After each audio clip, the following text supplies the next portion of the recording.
So today we're here with Daniel. He's an audio engineer and producer here at Studio West in San Diego. How you doing today? Hey, what's up, man? All right, so we're just gonna, good to see you too. Yep. We're just gonna go over a few questions and find out what he does on a daily basis. So, how you doing today? Pretty good, yeah, just finished up a few projects last week, so feeling pretty good about that, and just on to the next thing, you know? Cool. So I had a few questions for you. I just wanted to know, how did you get started in music? In music, well, music's kind of always been a big part of my life. Like, since I was little, I've been recording music off the radio and like making my own tapes and stuff like that, and just listen to every genre. Like, my parents listened to like more of the oldies stuff, and like as well as classic rock and stuff like that. And then I got into punk rock and more rock and roll stuff, modern, and just kind of always had an opinion about it and really liked it, because it was like music kind of, you know, I think it can save your life, you know, because it's like when you're going through hard stuff, then it's something you can always rely upon, and it'll always be there, which is cool, because other things have come and gone in my life, but music's been the consistent, you know? Yeah. So definitely. So I've always kind of been into it, and as far as the engineering side, it's like, because I used to play in bands and stuff, so it's like I've always been kind of involved in music, but now I wanted to help create other people's music and their dreams, you know, bring them into reality and produce and tell them, like, you know, oh, this is a great song, let's try this, let's add this, you know, kind of. I want it to be as much their vision that they had, you know, when they walk in. I want them to feel like it's even better when they walk out, you know? Yeah. That we took it to that next level, but still maintaining their vision, you know? And what do you do here? I'm an audio engineer, so I do everything, man. Like, I'll record stuff. It can be anything from jazz big band, like, you know, 20-piece big band in the live room in here in A. It can be movie stuff, like on set field recording. I do voiceover stuff. I do hip hop. I do opera. I do death metal. I do rock and roll, indie. So kind of a little bit of everything. I don't like to be one-dimensional, you know. So what's similar between like opera and hip hop when you're recording? Well, you know, you want to get a really good vocal tone, like, and so that's really important for both of those genres. It's like, you're going to use a different mic, you're going to use different miking techniques and stuff for opera, because they're really loud and really dynamic. So like, you can't have them right up on a mic, you know, like you might do with hip hop, because with hip hop you're going to be kind of sometimes closer, because you want some of that deep boomier sound in someone's voice, you know. Yeah. Especially like a male vocal, for instance. But the similarity would be just in like trying to capture the, you know, the perfect tone for that genre, you know what I'm saying? And I would say both of those are a little more on the clarity side. Like, you want a clear signal, like nice clean audio. It's not really about as much getting some crazy warm rich tone or something like that, like you would do with maybe rock or indie or something like that. Use a vintage tube mic, you know. But for hip hop and opera, you want it kind of clean and crisp and clear. Nice. So yeah, that's cool. And who are 3 people that have inspired you the most in your musical career? That's a really hard one. I mean, there's so many. For me, it's like there's so many bands that have influenced me, you know, like just as far as their songwriting and like their storytelling and stuff like that. So that's really impacted me as far as like the producing side of things, you know. Like, and then there's a handful of great engineers that have like, you know, paved the way in terms of like kind of like how you mix and master and all that stuff, you know. It's kind of been written a little, but I mean, of course it's an art. Like, you can give 100 people the same song and it's going to be 100 different mixes, you know. Yeah. So definitely. But I don't know if I really answered your question, but so let's go to engineer. Since you're an engineer, who are your 3 favorite engineers? Oh man, it's difficult, because for me, it's hard to say without having worked with somebody. You know what I'm saying? Because they could be like a super genius in the sonic world, you know, and tones and all that stuff, but maybe we wouldn't get along as people. Yeah, there's some really good producers out there and really good engineers, so it's really hard for me to limit it down to 3. I mean, I worked with a couple guys that I personally worked with that are like LA dudes. Where one of the dudes is Mark DeSisto and the other guy is Brian Schubel, and they worked on a wide array of things, like from the 80s till now, like anyone you can imagine, you know, like Motley Crue, Sting, Pink Floyd, like just all those people. So it's like those guys I've actually got to personally work with, and they're awesome, and their knowledge base is like insane. Like how much they know is ridiculous, because it's just like, you know, times 30 years.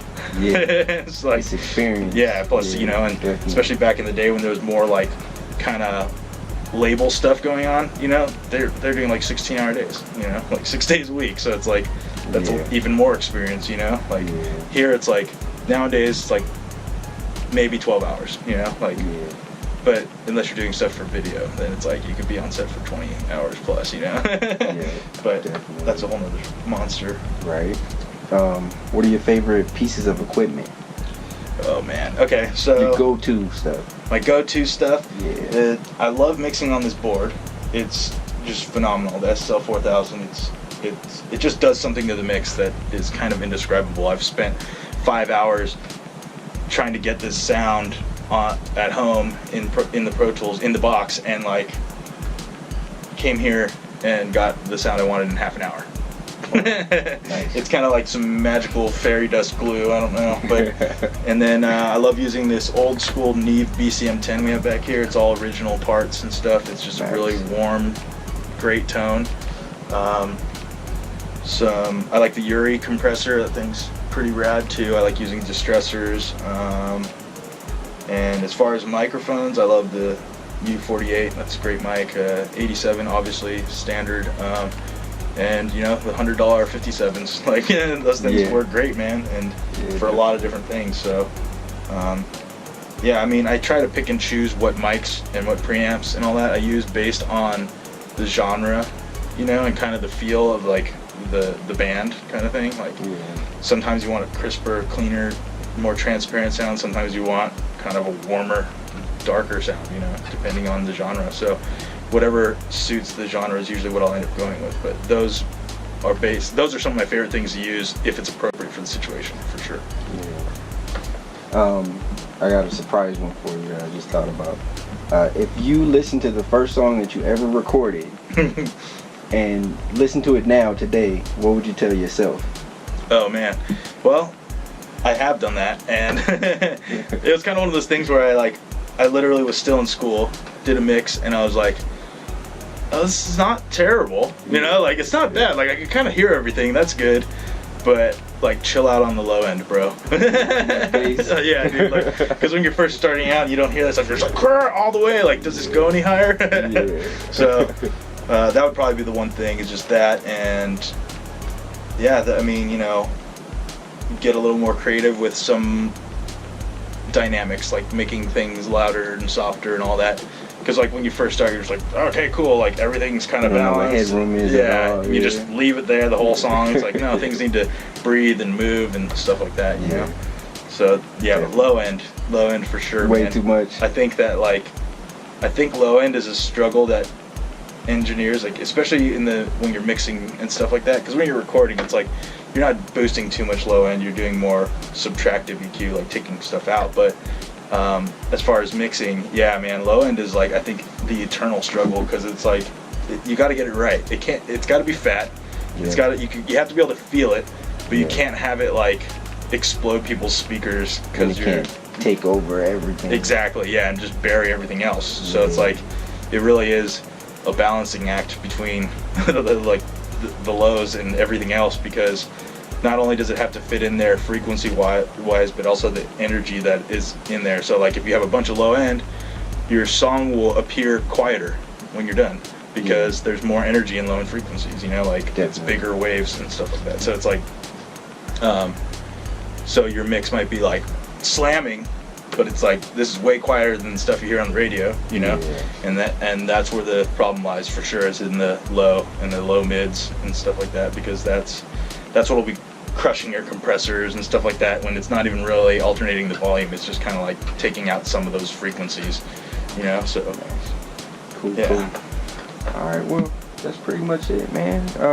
Anything you want to say to the people? Yeah, so this is a really cool field to be into, and if you're interested in anything, feel free to hit me up, whether it's services, like if you need something recorded, mixed, edited, mastered, any of that Drop stuff. the number right there. Or if you have any questions, if you're already in the industry, or if you're interested in getting into the industry on the engineer side, feel free to hit me up, because I like to teach this stuff, because obviously I find it interesting. You want to tell them about the song you were playing me? Oh yeah, so I was playing a song earlier. It's just one of the bands. Like for about 3 years, I recorded one band a week. So that's like 52 bands a year, and it was this free workshop. I mean, they've kind of like modified it now. It's like once a month, but it was a once a week like workshop where anyone who's interested in recording or any of this stuff at all, or just wants to chill in the studio and watch the magic, like they could come in and we'd set up. I'd bring a band in, find a band, preferably one without any material that they have recorded or anything, because I obviously want to give someone an opportunity that hasn't gotten one yet, to at least have a demo of their stuff. So what'll happen is they'll come in, they'll load in, we'll set up all the mics, test all the lines, get everything going, get tones, and just record, and we'll get as many songs done as we can. Do a kind of a quick board mix as we're going on mixing, and then I just teach people, and they ask me questions, and they're like, oh, why'd you place this there, or why'd you use this mic, or why are you using this pre, or what EQ, what are you doing with the EQ there, the compression, and so I did that for a while, and it was actually a really awesome experience, because not only did I get to teach a bunch of people stuff, but it also solidified my knowledge, like I had to know this board, I couldn't teach this unless I knew it, so it was pretty rad experience. So that was like 52 bands a year for 3 years. That's a lot of, it was like 5-hour sessions, so that's like, it's a lot of time, just like hours. And so and it makes you faster too, because you're like setting up real quick and then like tearing down real quick, and just kind of getting as much stuff into like a short amount of time as possible, and so it was pretty cool. Do you still do that now, or? Yeah, but it's like now it's like once a month, and I've been pretty dang busy with a lot of my own stuff, like working engineering at home and stuff like that. But now it's like once a month, and I alternate between 2 other dudes. I believe the record night has now changed to every 3rd Tuesday of the month. I believe it's every 3rd Tuesday of the month, and it's once a month. And it's down here at Studio West / the Recording Arts Center, because we also teach this stuff here. Actually, this is where I went to school. Nice. And it was pretty cool. Yeah, I mean, I learned a lot of stuff, obviously, and it's one of those. Really cool. It's one of those things. It's like, I think it's a difficult industry, no doubt about it. But it's one of those things where if you put the work in, put the time in, and you're not a quitter, you can do it. You know what I mean? Because it ain't gonna be easy. No one's gonna hand you anything. That's for sure. Exactly. So, and this is my business card. So I got cool. that's my initials, DB, so I just have the decimal. That's nice. That's nice. That's really cool. I'll put that up there. I'm gonna keep this one. Yeah. Okay. For sure, dude. And this is the number you want them to hit you up on? Yeah. That's my cell, or my emails on there as well. Cool. And all right, Daniel. Yeah. I want to thank you for everything, man. For sure. This was really cool. A really great experience. This is a really nice studio. Yeah. Thanks, man. I love it here. So thanks for coming down and no problem doing the interview, man. I appreciate it. Definitely. Yeah. Cool. All right. All right, cool. Yeah.